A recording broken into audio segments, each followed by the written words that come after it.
right, we're convened today at the Greene County Historical Society Museum in Jefferson, Iowa. I'm Jed Magee. I'm a member of the board of directors of that society. Today we're interviewing Rolfe Blaess, who is a lifetime resident of Jefferson and Greene County, Iowa. He's a former businessman, also a hobbyist, record collector, and memorabilia collector. So welcome to have Blaess here today on August 28th. So without further ado, I thought we would just start in with some of the topics involving your life. As I said, you grew up here. Right. And you've been here all your life. You were born here, right? Right. I was born at the Greene County Hospital in 1939. Was that the year it opened? No, it was opened in 1938, and the first person that was born there was Tom Milligan. Tom Milligan. Is that the Milligan brothers? It was Frank Milligan and Tommy Milligan's son. Okay. And they ran the lumber yard. All right. And Bob Milligan was a longtime resident. And Bob Milligan was the brother to Frank. Okay. And you were born at the hospital. Right. And where did your folks live at that time? Okay. Well, they lived at 205 South Chestnut. They were renting a house from C.D. Robinson, and it was still in existence, at least when we're doing this recording. And they rented there for approximately 5 years, and then the house was built at 204 West Edgewood, and it was the last house that was dug out with horses, believe it or not. Anyway, in my recollection, you know, when you're born, you don't remember much of anything. But by the time that I was remembering things, I was in the house at 204 West Edgewood, and I was there till I was 32. 32. With a couple years out for the Army. Is that house still there? The house is still there. It's owned by Russ and Joyce Gettler currently. Okay, was that the one that Jones owned at one point? No, Jones lived across the street. Okay. In the house that later was owned by Denny Dunlop. Okay, well tell me about your dad. Your dad owned a shoe store. Did he start that shoe store when he came here? Well, my dad in 1932 was working in a clothing store which also had shoes, and he really liked shoes better than he liked clothing. And the word was out that Z.D. Robinson, who was a shoemaker, was selling a store in Jefferson, Iowa. So he took over in January of 1932, and it was located at 110 South Wilson Avenue. And he was there, and they called it the B&R Shoe Store because he had $500 of his own money, $500 he borrowed from his dad, and $1,000 from a silent partner by the name of Lewis Ryder. And he paid Lewis Ryder and perhaps his father back in about 2.5 years, so he owned the store by that time. And he never wanted to change the sign because he said the sign doesn't make you any money, but buying shoes will make you money. So it was B&R Shoe Store until 1957, in which he remodeled the store and made some improvements and so forth. But then it was changed to Blaess Shoe Store, and that was the year I graduated high school. And then he moved up on the square in 1963 when I was in the military, and that was the former location of the Home State Bank, which has a vault downstairs and a vault upstairs. And that was a Blaess Shoe Store for how many years? Blaess Shoe Store total, I think, was 67. I was there from 1968 till September 25th of 1999. So you graduated from high school here in In 1957. 57. And the two most valuable subjects I felt were Melba Kripe teaching speech and Burl Morton teaching me typing. Okay. Were you involved in any class or clubs or activities in school? Well, I wanted to run the sound system, and I wanted those upperclassmen to get out of there so I could do that. And of course, they had a switch on the microphone, and Ernie Preem, the superintendent, would get there to talk, and he'd turn it off instead of leaving it on. and having me control it, and then you'd say, turn it up. But anyway, it was fun to do that, and we also had the youth center, and Bob Denhart and Ed Denhart got me into spinning the records for the Friday night music at the, I think it was the Armory first, which is now the Elks Club, and I think later they might have met in the bottom of Sandy's Pool Hall, which is on the south side of the square, right near the alley. So you graduated from high school and you said 63? In 1957. 57? Yeah. And then you went right to the military? Well, no, fortunately. That was one of the better things that happened. Immediately my dad needed help, so I went right from high school to help him in the store. And then Twyla Crandall was the head of the selective service, and of course she put the fear of God in you. But I was 22, so it was 4 years after high school that I was drafted in the Army. And so first you go to Fort Leonard Wood for your basic, and then I went for training to be a medical corpsman at Fort Sam Houston, Texas for about 12 weeks, and it was mighty hot there. In fact, I got a rash that I didn't get rid of until they shipped me to Fort Dix, New Jersey for a shipment overseas by ship. So the nice thing though was I had known quite a few people in basic and advanced basic, and so when we arrived at the 98th General Hospital in Neubrücke, Germany, all 7 of us walked in, and so the eyes were not on each one but all of us, and then we made friends from there. But they didn't really have the right job for me because I was trained as a medical corpsman and they had more than enough medical corpsmen. So I passed out medical records for a couple months, and then they put me into medical records where I typed doctor's dictation medical record cover sheets, which was a dream job. If I had joined for 3 or 4 years, I couldn't have had a better job. And so I was there for a total of 2 years, but from October of '62 till April of '64. And then we rotated back to the States and went back to work for my father, and that was in '64, and then in '68 I took over the shoe store. Okay, and you came back, did you live with your folks then, in their house? They said, oh, you can still live with us, so I lived there till I was 32, and I didn't get my first car until I was 25, and even then, my dad would say, you can use my car when I'm not using it. So I finally got a Pontiac Le Mans in 1964, and that was a nice car. Did you ever work anywhere else? Nope. Okay. And when did your dad turn the store over to you? In 1968, January 1st. Well, so about the time you came back. Right. Well, no, 4 years after I came back. Okay. Yeah. And did you have a business arrangement then? Did you buy the store? I bought the store from my dad, and of course, we wrote up a contract and everything. Of course, he knew about how much I was making, and so he wanted me to pay everything off as soon as possible, which I did. Tell me about Blaess Shoe Store. How would you describe it in terms of shoe store? Well, it would be a family shoe store. Immediately it was children's as well as men's and women's, and you would sell more women's shoes than men because of women having higher heels or lower heels and that sort of thing. But men would buy a single pair and probably maybe have a dress pair and maybe have a casual pair, but you wouldn't sell to as many men as you would to women. And so eventually we didn't have enough people in Greene County, and so we eliminated the children's shoes because you cannot keep enough inventory of a different type.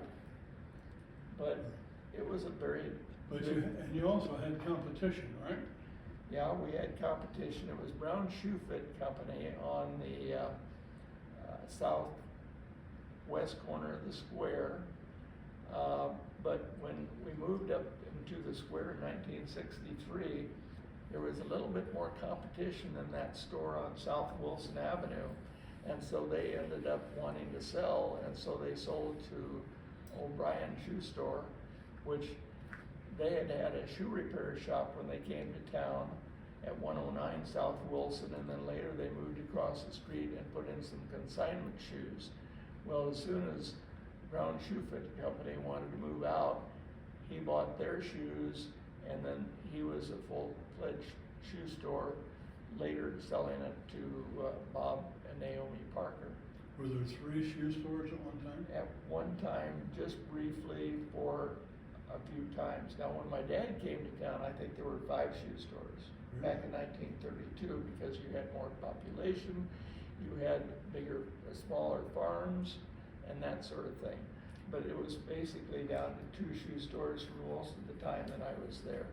Okay, one of the reasons for this interview is because you've lived here all your life and been in business, is to talk about businesses in Jefferson, how it's changed and evolved over the years.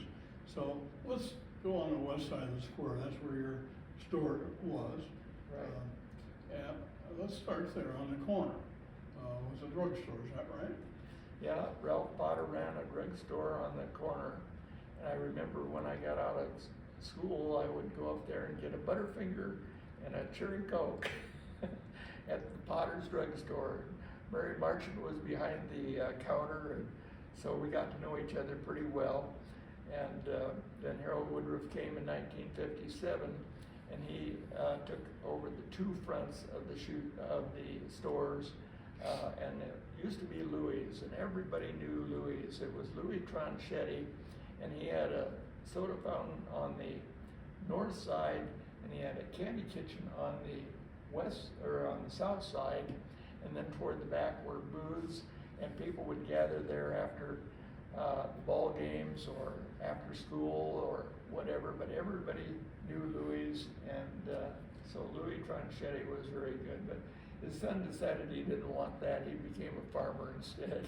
It was a very busy place. Right. So, Well, that used to be the Home State Bank where the Black Shoe Store was, and then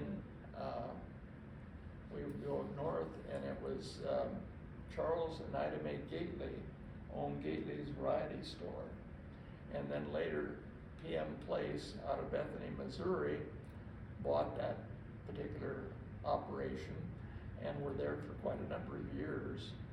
And then a few other people were there, and then Bob Smith bought it and had a variety store there, and he bought my business building in 2005 and expanded to Radio Shack at that time. Was there a Ben Franklin store there? Where was that? That was at just north of where my shoe store was, and that would be 106 and 108 North Wilson. Okay. Is that where the Places store was? Right. Okay. And so then the one on the end, as I was a kid, I remember that the Republicans had something in there briefly, but Z&W Electric, which was Zwicky and Winkleman, had a electrical shop there. And then later it became a jewelry store. I think one owner by the name of Jansma, and then it became Royal and Natalie Royal and Natalie. Royal Perry? Royal Perry, yeah, Royal and Natalie Perry. And Steve Schwaller took over after that, and that's still in operation as we talk today. And then there's the alley, and then on the north side of the alley? Right. Oh, that was a neat, neat store. That was Woodward's first of all, and then later Anthony's. And I'll sidetrack just a little bit. They had gum machines back in the day, and I serviced those for about 5 years, and my brother after that. But that Woodward's and Anthony's was the busiest store. They would clear out the entire ball of gum in about 2 weeks, where every other store took a month, 2 months, or more. But I mean, their traffic was just amazing. And so then Bon Ton which was run by Lucy Wolf. And then later, I think that Howard Ryerson moved his store into that location. But Down Style Shop was the next one over, and that was a store that was about a building and a half wide, so it was a much bigger store. But at one point, Howard Ryerson bought it after Walt Downs had it, and then he moved it into the building that was right next to where Woodward's and Anthony's would be. And then they took over, I think they had a shop that sold goods where you could sew and that sort of thing. Is that Ryerson's? That was on the corner where Woodward's were and Anthony's. And then Howard Ryerson had his store next, taking over Lucy. And his was a woman's store. Yeah, women's ready-to-wear. At one time, we had 5 ready-to-wear stores in Jefferson. Okay. Go back to Anthony's for a minute. Sure. My recollection seems to say that our city administrator, Tim Mormon, worked there at one point. Is that right? That's what I understand. I remember Lowell Christopherson even more so than Tim. And you're friends with the Mormons to this day. Oh, yes, I am. He was our assistant city administrator, and then he was city administrator. Then he went to Sibley, and then he came back when Dick Crane resigned, and he took over and was there for 5 or 6, 7 years, I think. And then he's been city administrator in a number of different Right. places. All right, continue on with the buildings. Then after Ryerson's, what's next? Well, where Downs was, Jack Finnesses started a card and toggery business there. And then it was Walt's Card Shop. And when I sold the building to the building that I was in, I rented it to Home Care Medical. Well, when Bob took over, he wanted the space, so they went up and bought where Walt's Card Shop was. And they're there today. And the next to that was Figgenshaw Furniture, which is today the VFW. Is that the one? Yeah. Okay. And then on the end was a number of hardware stores through the years. Sela Appliance and Hardware, which was Newton Sela, and his son Ted worked there for a while. Okay, were there owners before the Sealas in that building? Can you remember? There was a King and Figgenshaw. It was Harry King and Paul Figgenshaw, I think, jointly owned that, as well as the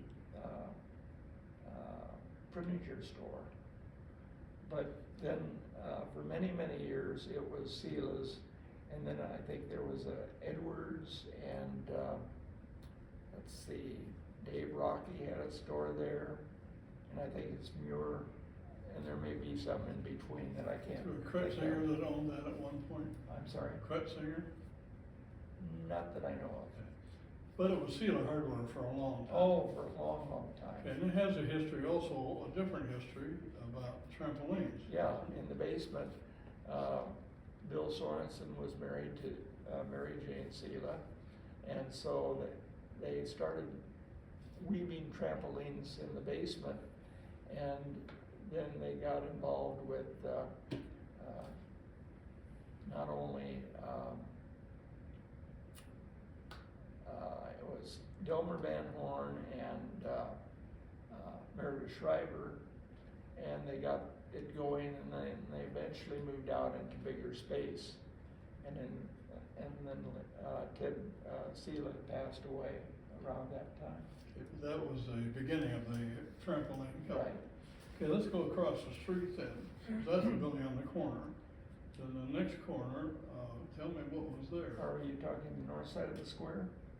Yeah, still the north side going across the street on the corner. Okay, on the corner were many different businesses. It started out as an Admiral store run by Bud Corcoran. Then it was a paint store run by Irish Toll. And it was so many different ones that I absolutely don't remember. Okay, it was Moto Day, I think, was there. Do you Okay. remember any more?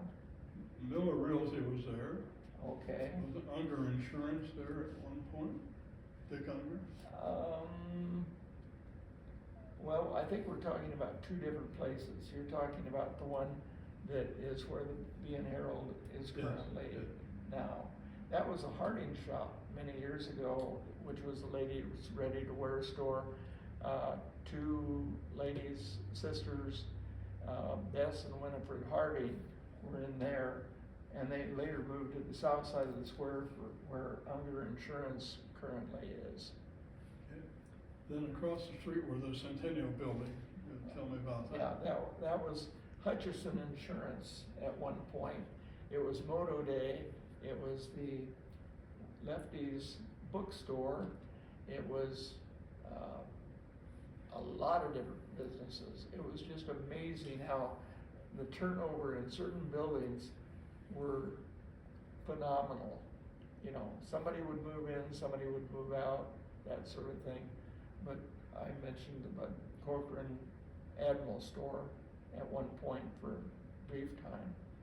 But Now, you mentioned Lefty's bookstore. I always understood it to be Lefty's smoke shop. well, that could be Is that the same? same thing.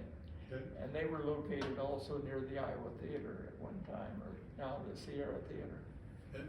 All right. Next door to the Centennial, what was there? And one time that was a bar, Blaess Beer, and it was owned by a gal in my class, Dixie Schultz, and her father ran the bar there. And one time there was a very successful fire there that burned it up, but it didn't take the stores on either side, but probably had smoke damage. And then it was rebuilt, and for many years, KDLS radio was in the front, Linhart Bookkeeping was in the back, and there's still a bookkeeping firm back there now. Okay. And the next one was Shuey Drugstore, home of the Yeasto. Does anybody know how the Yeasto was made? Well, tell us what that is. It was sort of like a chocolate malt type of thing, but made somehow with yeast. And I've talked to people who have, kids my age who were in the basement that made it, and they added certain ingredients to ice cream, and it was apparently a very tasty drink. But of course, John Shuey ran the drugstore and pharmacy for many years, and later it was run by Ralph Potter's brother Roy and their good friends, the Dell and Mrs. Bauer, and also Rolfe Solbach, the only other Rolfe I knew at that time. And one time, a friend of mine from Cincinnati, and we were tape corresponding, and he sent a letter to Rolfe at 50129. Dickie with the mail carrier came by and said, "Is this yours?" And I said, "Yes." Otherwise, he would have delivered it to Rolfe Solbach. Okay, did you know the Shueys? I knew them from afar. I knew their children more than I knew them. Okay, after it was a drugstore, then what? I think somebody tried to put a restaurant in there. Then Hans Accounting was in there, and several other secondhand stores, and a few things like that. I don't remember. And the recent owner has uncovered the facade where it says Shuey Which Drug. was really nice to see Shuey Drug up on the marquee. Okay, so what's next door? Next door. Was that where the Historical Society was? I think so. Okay. What was there prior? Do you have any recollection as to what was there I prior don't. to Do the? you? Because you came later. Yeah. Let me think. What was in that store? Oh, it was the Gamble store, and it was run by several people, but notably Lou and Bernice Zimmer ran it. And that's where I got my first bike. My dad said if I, out of my allowance, if I could save, 25 or 50 cents a week, and I got $10, I could buy a bicycle any place that I wanted. So of course I bought a bicycle. It was a Hiawatha blue, and then of course my brother, by the time he wanted one, my dad just bought him one. He didn't have to save $10. But anyway, I had my bicycle, and it wasn't too much longer that my brother chose what I thought then was a better choice. It was a Schwinn, much better than a Hiawatha. In the gamble store, Lou Zimmer then, he later ran a paint store. That's right, he ran a paint store on the west side of the square, but further south.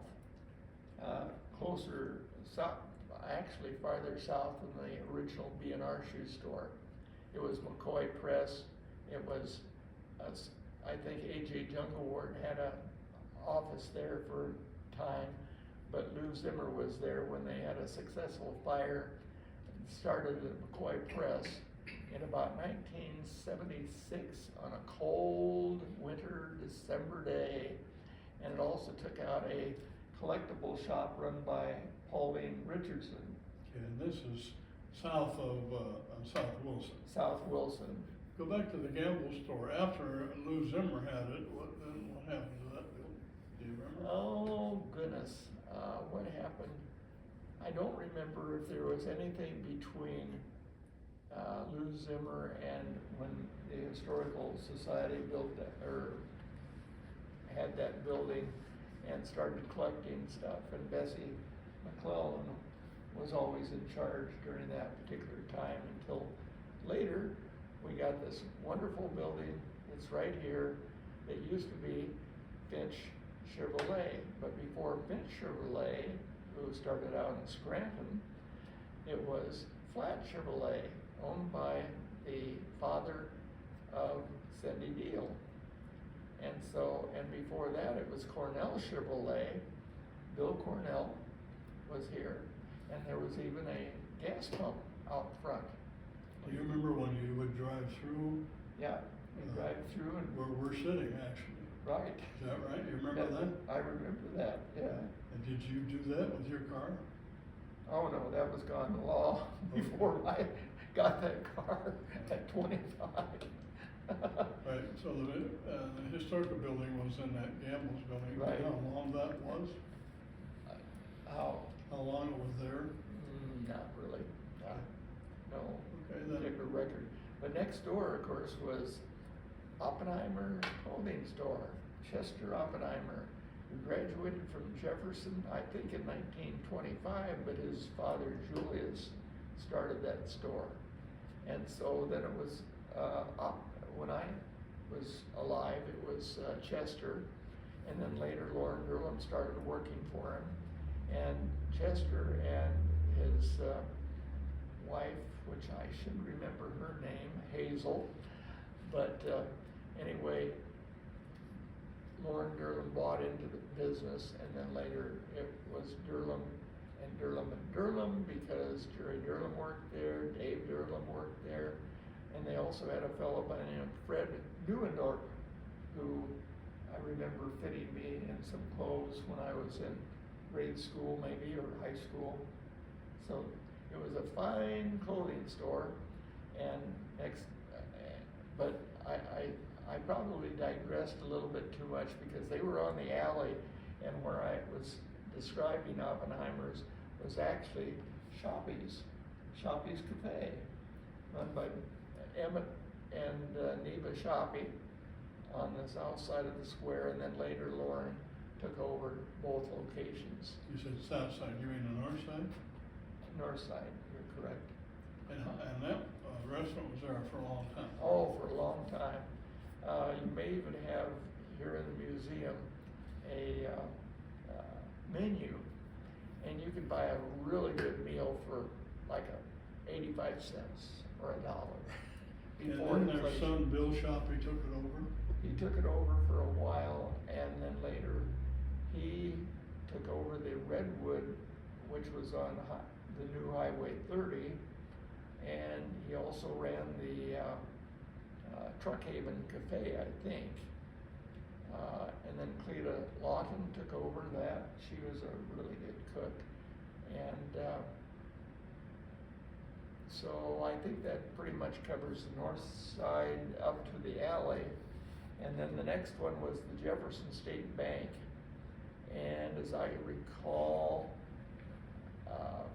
Ralph Maloney was perhaps the president, later Tom Cooper, and eventually was bought by the Breton Banks, and then eventually they built a building which was about on West State Street, in the block closest to Highway 4, which back in the day was Highway 17. There was also Russ Holt was president. Russ Holt was that president. Always a bank? That was always a bank until Bob Hornick took over the location. Did it start as Jefferson State Bank? I think so, as far as I know. It's a law office. Yeah. Okay, what's next door? Next door to that was Square Deal Grocery, also known as Goodrich Grocery, run by Orrin Goodrich initially and later by his son Don Goodrich. And that was sort of a nice single front. What's in there today? I think it's a bookkeeping office, or perhaps Horrocks had taken that over. I'm not sure. Okay. The next building over was owned by the Lyons.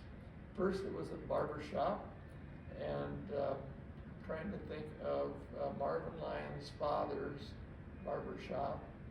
And then Marvin Lyon took over and ran I think he barbered a little bit, but then he sold sporting goods and that sort of thing, and a camera shop, and it had a lot of turnover, and even the son Jack took over, put up a antenna and started the radio station there. But prior to that, he also ran Stereo Town, and he would pair amplifiers and record machines and that sort of thing. He had a lot of different, he had businessman radio. He was a very inventive guy. Was he the first guy that started selling computers in Jefferson? Yes. In fact, I bought my first computer there. It was an Apple back in about 1975 or 6. $2,500 for a computer back then. And it was an Apple with a floppy drive. And it was just magnificent. It was so much fun. And what is that building today? That building today is it turned into KLSN Radio and run by Jack Lyon. And then Van Harden and I each bought a third interest in the radio station and ran it for about 2 years. And we were not quite making money, but we were ready to shut it down in a couple weeks. And this was a miracle. We got a phone call the very next day saying, "We're looking to buy a radio station in your area. Could yours be for sale?" Well, yes, I think I could arrange it with Van. And sure enough, it's still in operation today. They went from 3,000 watts, moving the transmitter over to the farm of Junior Scala. And it's now 25,000 watts, which doesn't necessarily double the coverage, but it brought it into Carroll, where they can sell advertising, as well as into Jefferson. But they still have the studio in that location at 116 North, or West State. Okay. And what's next? Or East State, I think. What's next? Next is Sydney Jewelry, run by Sidney Staubach and his wife Flossie, and they had all sorts of wonderful glassware. And as a kid, your parent really held on to you because they didn't want you to break anything which they'd have to pay for. And so it was a wonderful jewelry store through the years. And then later, Vern and Mabel Martin bought that. He had run a seed store on South Wilson Avenue between Elite, B&R, Robert, and Martin Seed Store. Okay, did it? So anyway, it was Martin's ran it for quite a while, and then I think it took over as Rondo, which was Ron Gillespie and his wife ran a hairdressing salon. That was in there for many years. And Glenn Wiedemeyer was also in there repairing watches at one point. And let's see, what's in there today? Can you recall? Is that Fudge's Flower Shop? I think that's one more to the east. I'm not sure what's in there at the moment. I think Tom Powers had some baseball cards in there for a while. Some AEA office there, extension officer. That could very well be. The next one over was Bush's Clothing Store, run by Ernie Bush, and then later it became Patterson's, and then later it became Fudge's Flower Shop, which had been on the south side of the square, run by Joe Fudge, and then it became run by Viola Ferguson, and then Jim Morrison took it over and moved it to the north side of the square where the flower shop currently is. And now it's run by, you'll have to help me. Silball. Bonnie Silball. Right. And then the building on the end. Yeah, on the end, the big building on the end. That has so many stores. Oh my goodness, that was turnover like you wouldn't believe. I remember it as a Firestone store, then it was a Guys and Dolls store, and then what was that? It was a children's ready-to-wear store. Okay. And there was a Dr. Owen in there, who was the son-in-law of Al Hoy, who was a grocer here in town.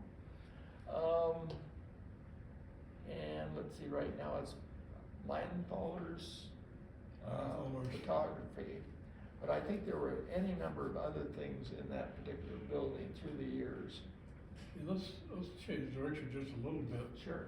On the west side and north side, were there offices and businesses on the second floor of some of those buildings? Yes. The building that I'm in, and also where Potter Drug Store was, had some dental offices. I think there was a Dr. Puckett, there's a Dr. Barker, and George William Dunlop had a real estate office above 104 North Wilson. And then on the north side of the square for many, many years was Dr. E.G. Baker. And he had the front office, and toward the back was Dr. Leo Nelson and Dr. E. Dean Thompson, both surgeons, but they also had their regular practice upstairs. Yeah, but Dr. Waples. Oh, Dr. Waples. That was in the clinic building originally. Now the clinic building was owned by Margaret May Peters, and that had Dr. Lyons in there, Dr. Waples, let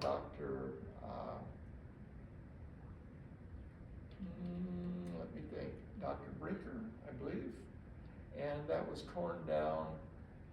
It was right next to the old Baptist church, which today is a parking lot for Home State Bank. Okay. All right, let's go back to the business around the square. The big one on the end where the photography studio is, across the street where Warm Wishes is. Tell us about that.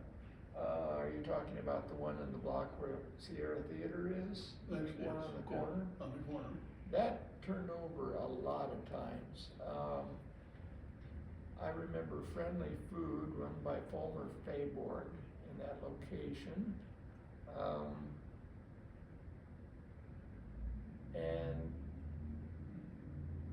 after that, it sort of is a blur as to what was in that particular building. Linda Holz had her massage in there at one point. But there were so many different businesses that went in and out of there that you better refer to the phone directory or something. Let me ask you, so I'll interrupt, you mentioned two banks, Home State Bank and Jefferson State Bank. Were there other banks in town that you remember? No, I think there were just two as I remember Okay, throughout my lifetime. Okay, let's go to the east side of the square, on the corner, on the corner. On the corner was Jones Hardware, which built the building in 1938 and was a very good hardware store, and sold appliances, General Electric and things like that. I remember my mother got a dishwasher from there right after the war. During the war, of course, you couldn't get appliances, and so they had to bring in somebody from Des Moines, and Claude was working there, and they installed it, but my mother, being a little bit shorter than the average, had her cupboards built a couple inches shorter. Well, they were gonna install it and it was going to be that much taller. She says, no, you have to cut out the beam down below. So they dropped it in. They lowered the floor. Yeah, and that was the first dishwasher that came to Greene County, and that was about 1947 or 48 with a garbage disposal, which was first class. Was that in the dishwasher? Yeah, well, it was the sink with the disposal, and the dishwasher was adjoining it. Okay. Remember what brand it was? GE. GE? Yeah. Okay. And that was Jones Hardware, then later it became a different hardware. Yes, Dick and Jim Hardware, Dick Orris and Jim Parr bought it from Emil Jones, and then later Don Orris bought it from his father and Jim Parr. Okay, what's next door to that then? Okay, next door, that was a single front. Next door was a Bud Case Music, and later Robin Snyder ran a music store selling 45 RPM records and 33 1/3 records. I can't think of anything else in there, but next door was Iowa Electric Line Power Company, where you could pay your bill and have meetings in there, I think, from time to time. Then, let's see, I think Herd Hardware was perhaps next. So And a third hardware store? Yeah. Oh yeah, we had lots of hardware stores. Yeah. And then there was Valor Auto and Home Supply, which was sort of hardware, but it was also gifts and that sort of thing. And he'd always have a radio running, and I think it was above the door, and it was always on when you would walk by. And of course, during the days of the TV, he'd have a TV in the window turned on so you could watch a show, but you couldn't hear it. Let's back up, you mentioned Herd Hardware. That's in relation to Charlie Herd, the attorney? Yeah, that was Charlie Herd, who was a lawyer here in town, but his son-in-law, or brother-in-law, I should say, ran it, Lee Meyer, and I bought lots and lots of wire in there. I would buy it by the spool to wire up my audio systems.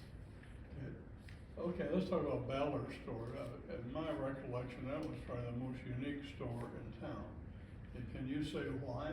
Oh, it is, because you'd go down the basement and Margaret Valor would know what every kid in town wanted for Christmas, and they would gift wrap. It was just a marvelous store, and Lloyd was upstairs, and he was quite a good salesman. In fact, they wanted to get people to sell better, and they had something known as PMA, Positive Mental Attitude. And so they went around and put notices on the window, PMA, PMA, PMA, but they didn't tell people what it meant, so they brought up the interest in it. And then eventually they met at the high school with lectures and so forth about positive mental attitude, and it started not at 8 o'clock, but at 8:07. But he and Ray Cudahy did that, and Ray Cudahy had the store right next door, which was a paint store, and then later run by his wife Millie Cudahy for many years, and then later bought by Steve and Karen McCoy. And Lou Zimmer works there also, right? I don't think so. Okay. I think Zimmer had their own paint store. Okay. All right. Anyway, I remember Bella's store, the basement was packed with toys. Yeah. Everything you could think of. Oh, they did a great job. Yeah, you could hardly walk through it. Yeah. All right, continue. Okay, next to, there was the Western Auto Store, and that was a hardware store too. Wow. And I think later there was a Sears store there, possibly. Let's see, next to that was something everybody loved, Seba's Bakery. We had Edna Seba up front, and she was selling Golden Crust. They also called it Golden Crust Bakery, and they had the best sweet rolls. They had bread. They had donuts, chocolate, the glazed donuts. Oh my goodness, they were so good. And of course, she would charge you for it as she should.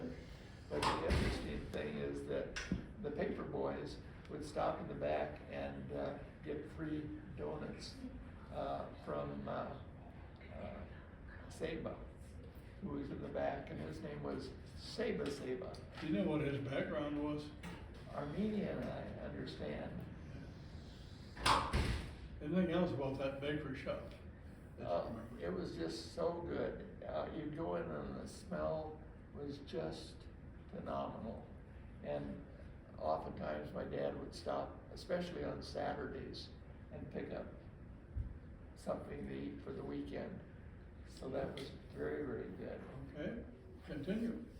And so later that became Ace Pizza, done by Dino Constantine. And then I think it was a VFW building, wasn't it? Yeah, it was, it is. And there might have been some other things in there that I don't necessarily recall at the moment. Next door was one time a Buick dealership with Bill Moorhead, and it was also Harvey Mitchell ran a small engine shop in there, and then later it became the Coast to Coast store, and I think that was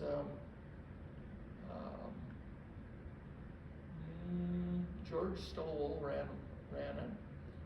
Later, I don't know if there was somebody in between, but I know Farrell Sullivan worked in one of the places. Oh, I know, it was Jim Nelson, Coast to Coast. Then it was Harry and Violet Hoffman had the Coast to Coast store. And then they, I think, expanded two fronts at one point. And then later on that one next to the Highway 30 was the Horse Collar Saloon. That would be on the corner. On the corner. Horse Collar Saloon, but before that was the Joy Cafe and another bar. Bars tend to change names frequently, new owners. And today it's Tim Heisterkamp with a chiropractic office. But was there anything in between there that you recall? I don't recall. Okay. Well, then That's There probably. was a Montgomery Ward store, Hudge Kirby, That's right. in there That somewhere. was where the Western Auto Store was. Catalog store. Yeah. Okay. All right, let's go kitty corner then across Okay. on the corner of the, what we call the old penny store. The old penny store, 123 West Lincoln Way, I think it was. But anyway, it was a double front store, and it was like you might say, a smaller version of a Macy's or something. They had men's, women's, children clothing, shoes, and they had a balcony. And I remember as a kid, I was fascinated because they had a series of wires that ran up to an office. And so you would do your transaction, they would put it in a little box. It would send it up to the upper story, and they would make the change and send it back in this little box. And that was really cool. And they It was also, a track or something. it was a track that went up from various locations in the store. It wasn't pneumatic. No, it wasn't pneumatic. I don't know how it worked, but it was, as a 10-year-old kid, he was fascinated. And it was do you know what, if there was anything before a penny store, or was it always a penny store? Always during my lifetime. Okay. James Cash Penny. Okay. Owned by Ralph Maloney at one point. Oh, was it? That's what I understand. Oh, okay. After pennies, I remember some of the managers. There was Kaufman. There was, the later one was Jim Morrison before they closed it out. But there were Harry Nell was one that was a manager there. there's a basement there. Yeah, Was there there was a anything, basement was there. there anything in the basement? Yeah, they had, I think it was children's clothes, as I recall. And adult clothes were on the main floor. And then they had that balcony or mezzanine. Mezzanine, and that had some women's clothes up there, I think. I'm not sure. Might have changed through the years. But quite a store, and then later it was Mary Ann's dress shop, run by Jean Fountain, named after her daughter. And upstairs for many years was Luther Insurance. And later he moved down on the ground level on East or West Lincoln Way, where Dave took over. And But there's still a sign. It was also called the Security Loan Company. He'd take whatever, or diamond ring or whatever, and give you some money and charge you interest. Pawn shop. Pawn shop sort of thing. And as I recall, there's still a Luther Insurance sign in one of the windows. It probably In the is. little pennies building. Yeah. Okay. And there might have been some other offices up there, but I don't recall what they were. Okay, what's next door? Next door was, let's see, Lion Drug Store, initially, and then later it was bought by Frank Tucker, who was in there for many, many years. And It's a drugstore. drugstore. And it had a soda fountain, and that was a good place to go with my friend Jim Crowley, and we would go in the morning for a donut. And I'll have to tell you this cute story. They would always seem to be out of those wonderful glazed donuts. And so Mrs. Crowley came in the back of the Crowley's Variety Store, and she had some donuts. So we knew that he didn't have the glazed donuts, so we took them with us. And Frank saw that, and he says, charge him for it anyway. But he didn't. But from thereafter, for the next year, they had a glazed donut for me every day. In the drugstore. In the drugstore. And then you get to the hotel or the head house. Let's see, in between there was a office, and it was divided into two halves. One was Vince Phillip Barber Shop, who had one in the lower level on the north side, northwest side of the square, right off the square. But he was in there for many years. And then the other side was the Chamber of Commerce office for a long time. And after that, I don't recall what happened, but that was, I think, part of the hotel, might have been. Do you remember when it was a hotel? People staying there? Yes, it was one run by the Gregg family when I was there, Gragg. There was a Nancy Gregg in class of '58, I think. And it was a really rundown hotel at that time, but in the early years, I remember the Lions Club met there because they had a tea room in the back, or a room that served food, and the Lions Club would meet there every Monday night for many years. And then, of course, for many years, it was not occupied at all. It was owned by Jack Watts of Grand Junction, and he just didn't have anything in there. But Paris Real Estate came in there at one point, and now, of course, it was remodeled, about 1983, just prior to the farm crisis. And it was a wonderful place, run by Bud Richards, or owned by Bud Richards and Frank Tucker together, because their children were married. And they had a Hallmark card shop upstairs. They had a wonderful restaurant that, I wish were still in operation today, but it didn't make it. And then they had a coffee shop downstairs, and several offices, such as they do today. And the Vision Center eyeglass shop is there. Yeah. Barber shop, massage place. Yeah. A nail salon. And upstairs, of course, for years was a law office on the second floor. After the lawyers bought it, then it became a law office. I think Jefferson Telecom had a conference center up there at one time. Paul Quam had an office up there at one time. I don't know what, I think there's still a law office up there, but it's Vicky Copeland, perhaps. Okay, moving on and across the alley. Okay, well, we've got to talk about the pool hall. Sandy's Pool Hall, where Simply Chick is now, and the J.C.'s met down below in the basement. But on the main floor was the pool hall, and Sandy Kendall was there for years and years, and some young high school kids became pool sharks. But it was a great place to hang out, and he kept it under control pretty well, I understand. How many pool halls were there at one point? That's the only one I know.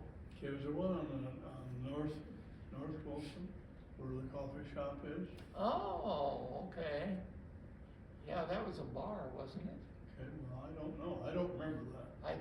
I think that one of the esteemed merchants on South Wilson would go up there quite frequently during the day. Okay, well, let's go back to south side. Okay. After the pool hall, what next? Okay, next to the pool hall. Let me think. It was Roy Gilmore, or no, first we start with Walt Stidwell ran a cafe there. And it was bought by Roy and Mary Jane Gilmore, and they ran that for quite a while. And then Mary later had a tea room on South Wilson Avenue that all the ladies would go to and eat and play cards later, and that was on South Wilson, back down in the area where Cletus Cafe was, where I mentioned earlier about Pauline Richardson having a place down there, but that was neat. But anyway, then it was after that it was Mary Jane's shop. She turned it into a ladies' ready-to-wear store, which was a wonderful store. I mean, she had first-class clothing, she had great help, It was just an amazing store. And then, let's see, and then for many years now, it's been Bordeaux Pizza. Well, you mentioned her shop. I've seen some older photographs of the Crowley Cafe. Do you remember that? No, before my time. Yeah, And I've it seen wasn't it. the It was family that sort of where is Tucker's here today. drugstore was. Okay, but there's also Okay. Crowley's 5 and 9. Right, that was next door. That was Eldier's dime store, 5 and dime. And James Crowley Sr. came in, I don't remember the year exactly, maybe about 1960s sometime, I think. Let's see, trying to think. I think in the 60s, and it was Crowley's variety store. The Crowleys ran it. Darlene Mansfield was the lady that took your money and also dished out the box candy in the candy case. And so they ran that for many years.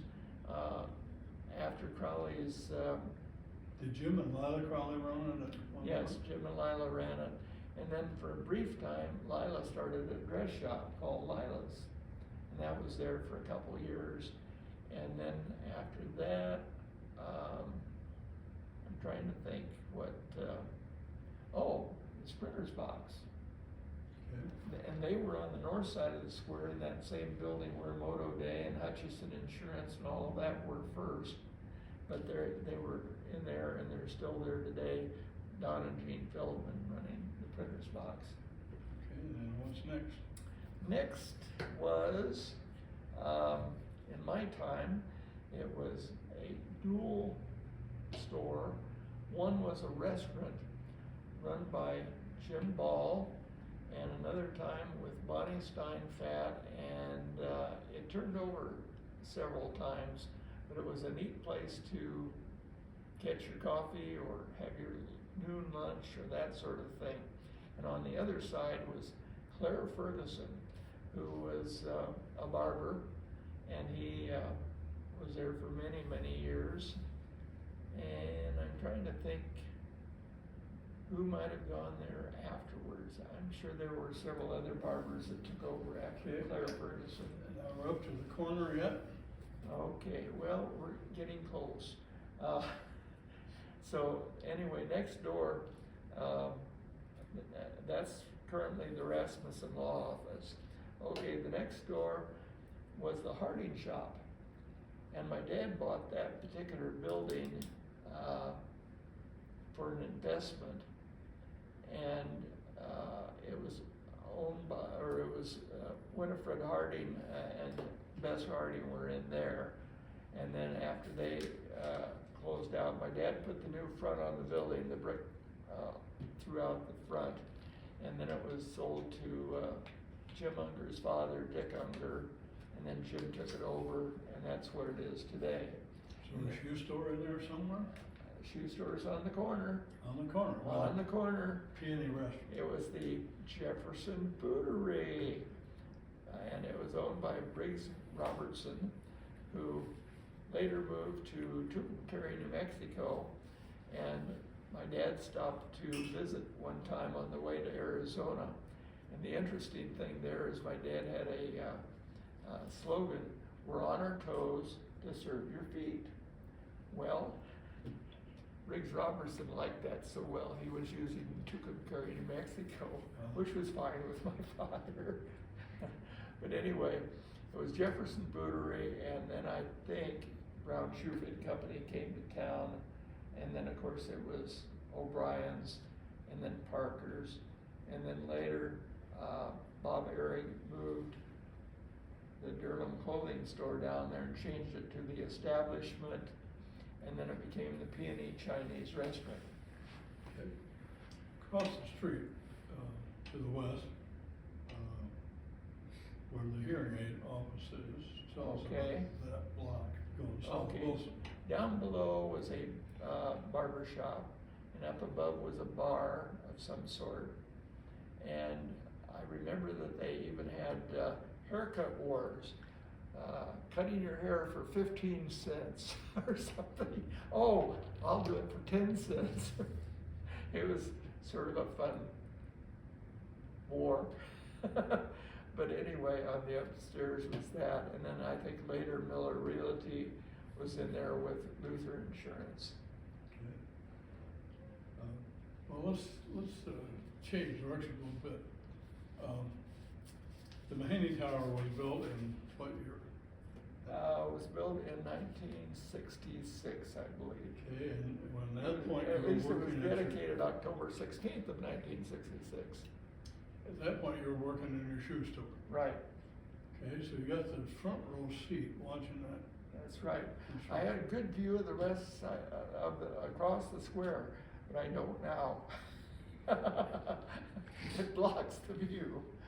But anyway.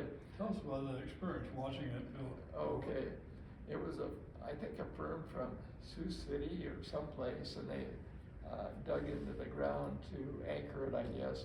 And then they had a slip form concrete type of thing, and it was like wood on either side, and they would pour one section of this concave building, and then they would raise it up once it got set, and then they would do the next side and the next side, and then they'd be back to this side and pour the next round, and they kept doing that until they got it up to the 160 foot level or whatever it is. Did they ever have to close any of the streets? Not that I recall. How did it affect your business? Did it affect it at all? That didn't. One time they tore up all the streets, I don't remember the year, but that did affect the business because they put all new streets in all around the square. And so we were hoping that people would come in the back door rather than the front door. Okay. I'm gonna ask you about if there are any notable events that happened in Jefferson during your lifetime, besides building a Mahaney Tower. Okay. Can you think of Well, there was Agorama, but I was not really involved in that at all. They asked me to have a sound system, but I didn't have enough equipment to justify that. And I remember Hubert Humphrey came to town and gave a speech, and I think that Delmer Van Horn might have been involved with that organization, and it was out east of town on, was it Dave Luther's farm? I'm not sure. But that was pretty big. Of course, Nikita Khrushchev came to Coon Rapids. Okay, was he ever in Jefferson? I don't think so. Okay, you mentioned Hubert Humphrey. Were there other politicians that Yeah, visited Jefferson? he was, when my brother was about 10 years old, Ike, so that would have been 1953. Dwight Eisenhower and Mamie were on a train that pulled into Jefferson, and my brother took a placard made out of Time or Life, let's see, out of Time magazine, I think, that said, "I like Ike." And Mamie pointed to Ike. That little boy had the sign, "I like Ike." And he gave a speech on the back of the railroad. Any other politicians that you recall? Well, Governor Ray came to town, Governor Branstad came to town, Charles Grassley came to town. Any other national politicians besides Grassley? I don't recall. Okay. How about special people in Jefferson, in your recollection? Oh, everybody's special in Jefferson. It's the center of the universe. Well, notable people, that you remember fondly. Well, there was always Jack Oates, who formed the jazz bands, the JC Jazz Festivals. Let's see, there was Frank and Bob Milligan, who ran the lumber yard. And in the early days, I understand our post office was the #1 post office because Frank Milligan during the war would advertise on a Texas radio station or Mexican radio station, and he was selling genuine simulated diamond rings and also clothing and that sort of thing. And they got mail from all over the place, and it became a very big business that hired a lot of people to send out all the merchandise. And that was before my time, And really. where did they run that business? I think it was down where the Million Lumber Yard was. As far as I know, I'm not sure. Okay, let me ask you some personal questions. You've had at least one interesting hobby. Talk about that if you would for a little bit. Okay.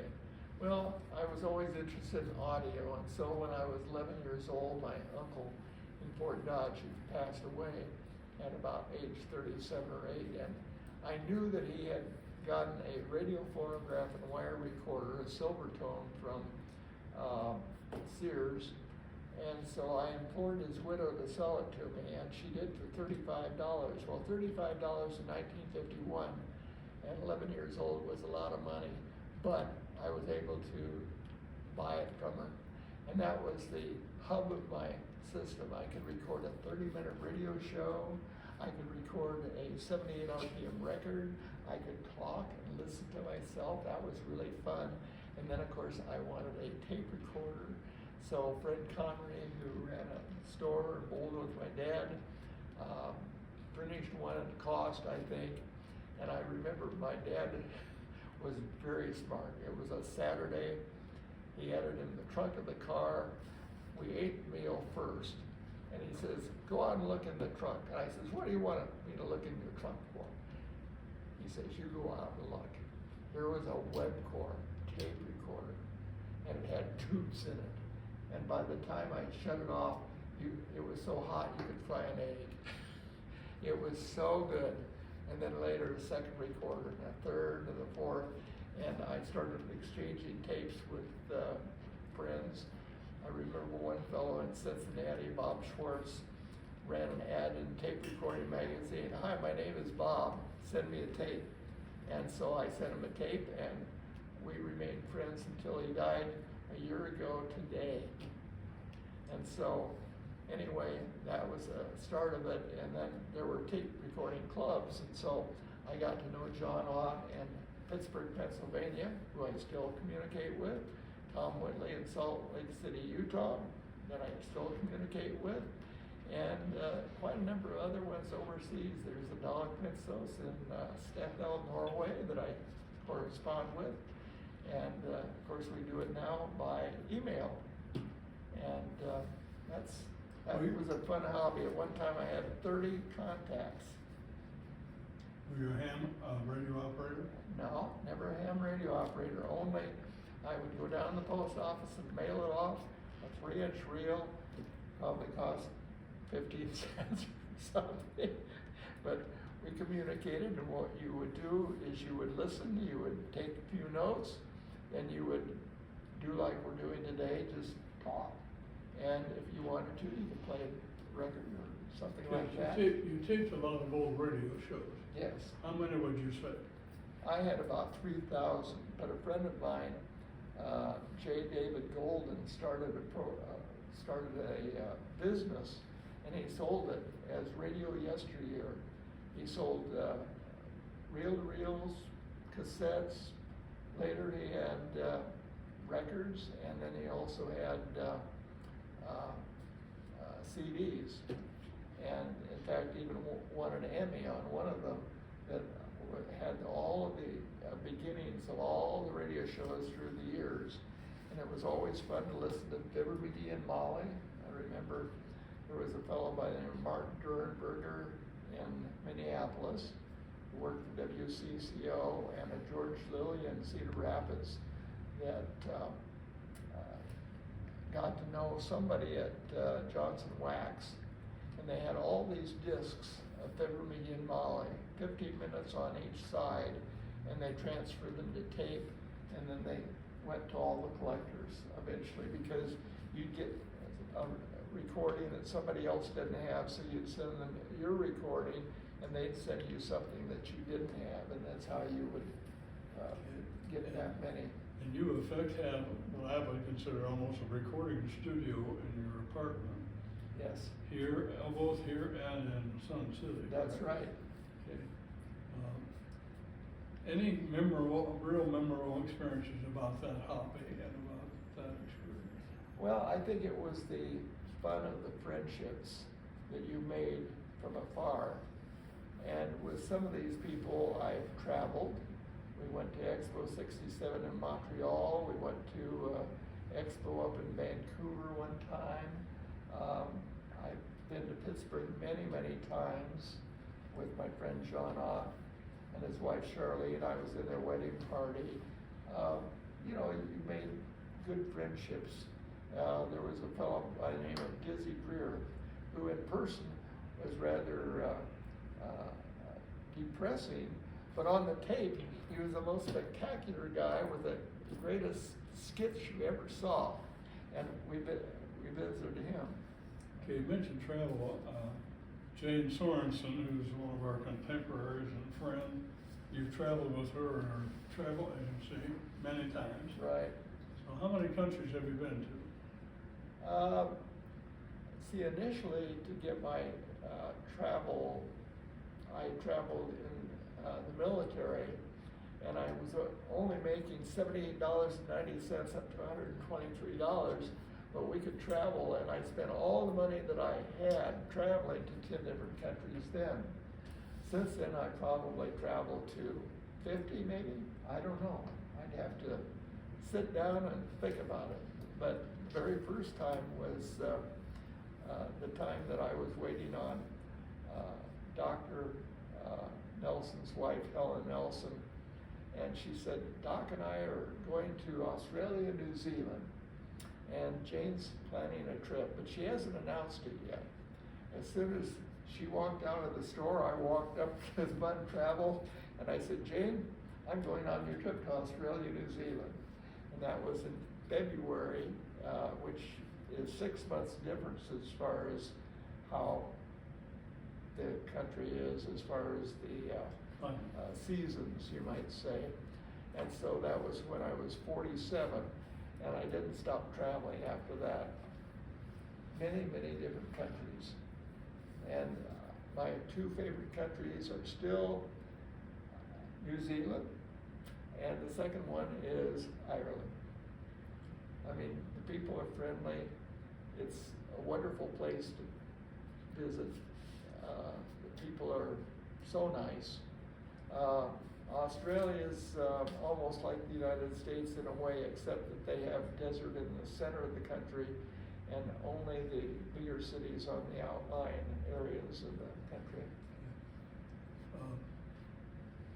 Changing directions a little bit, you told me there's one CD or tape that you have of interviews or a conversation with some notable people from Jefferson or in Jefferson. Oh.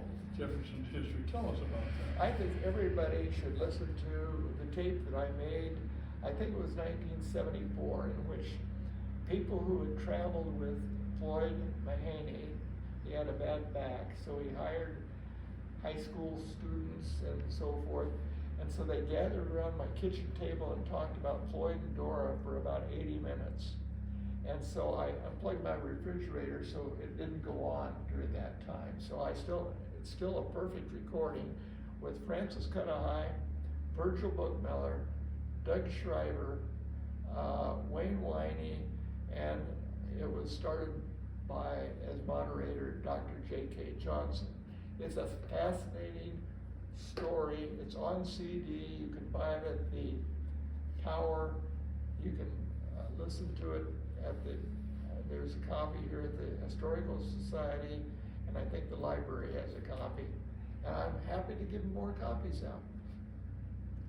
Is that what you're referring to? Yeah. Okay. And you've said the same thing to me, and that's something we need to think about, because those are real important people in this community, all those people in that conversation. And those people told fascinating stories about Floyd and Dora. I mean, both Floyd and Dora, completely different people. there was one story that I thought was so cute. Dora wanted the living room painted, and so he mixed a bunch of colors up or whatever and made and she came home and she didn't like that very well. And so that made him upset. And he wasn't gonna talk to Dora, but she knew better. She went to the kitchen and popped popcorn. And he says, darn that Dora, she made that popcorn, and so I had to sit down and eat it with her, we made up.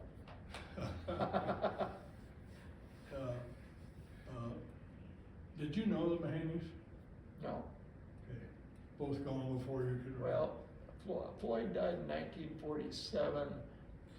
Dora died in about 1963. And I feel I know them only because of listening to this recording. Okay, you eventually, you lived with your folks for a long time. Yeah. You eventually moved to an apartment above the store. Right. And when was that? That was in 1972, and that was the time my parents decided to sell their house and move to Arizona. And so that was a very nice move. I had 3 rooms at that particular time, and I lived there until 1979, in which time Ole Wurtsma remodeled the 3 rooms of my apartment. And then in 1983, we remodeled the other 3 rooms up front, and we'd also remodeled the back apartment too. And then on 83, we also put a peak roof on the building, which is one of the best investments I've ever had, because there's a flat roof underneath, and even though it hasn't been re-roofed in about 41 years, it still hasn't leaked in my apartment, so I'm blessed. And you still live there? And I'm still living there 4 months out of the year. And I bought my house in Arizona in 2002. There was a rumor out when I retired in 1999 that I was moving to Arizona. I hadn't decided to move to Arizona, but everybody else must have known. All right. It's a small town, you know. But anyway, my brother found out the house next door. He had moved down there as my mother moved to assisted living, and he found the house next door was for sale by a Methodist minister. And I had seen the outside of the house, but I had not seen the inside, but he described it to me over the phone, and I bought it sight unseen, and I like it better than the house that my mother was in. It's just a very nice, comfortable place, 1,500 square foot. Okay, and you're about to do about a month from today, you're gonna Right. leave and go back to Arizona. That's right. Is there anything else, Rolfe, that you'd like to put on this tape or this recording? Recollections about Jefferson or Jefferson people, or your own experiences? Well, interesting. That takes a little thought, doesn't it? Well, I guess I appreciate through the years the number of friends that I've made in Jefferson, and that's what makes me want to come back every year to go out to dinner with a lot of people. Of course, I got to know Van Harden in the early years, who was a broadcaster on WHO for 35 years. And I remember he rode once from Jefferson, where he had worked for KDLS, and rode to Perry. And they had a contest, and you could have a peak weekend in Minneapolis if you guessed how long it took him. And so as long as he was riding, they had the stopwatch going. Some lady, and I don't know who, guessed it within 1 second of how long it took him to ride from Jefferson to Perry. And that was in the early days of me knowing Van. And of course, he always accused me of making him choke on the air because I took him a cookie and he ate it and he choked. Yeah, well, Rolfe, you've also been generous to the museum. I know you've been a member for a long time, and you've started to donate some of your artifacts to the museum, which we really appreciate, and we'll display them with pride. We're still working on some things, such as your recordings and your tapes. But thanks for the interview. You're welcome. Mike, do you have any questions? Wonderful memories, Rolfe. I want to thank you, as Jed said, so much for sharing Thank you. this with us. Wonderful. We'll have those on tape for posterity's sake. Okay, very good. Okay, thanks, Rolfe. You're welcome. Nice to visit, and nice to have a good interview with you.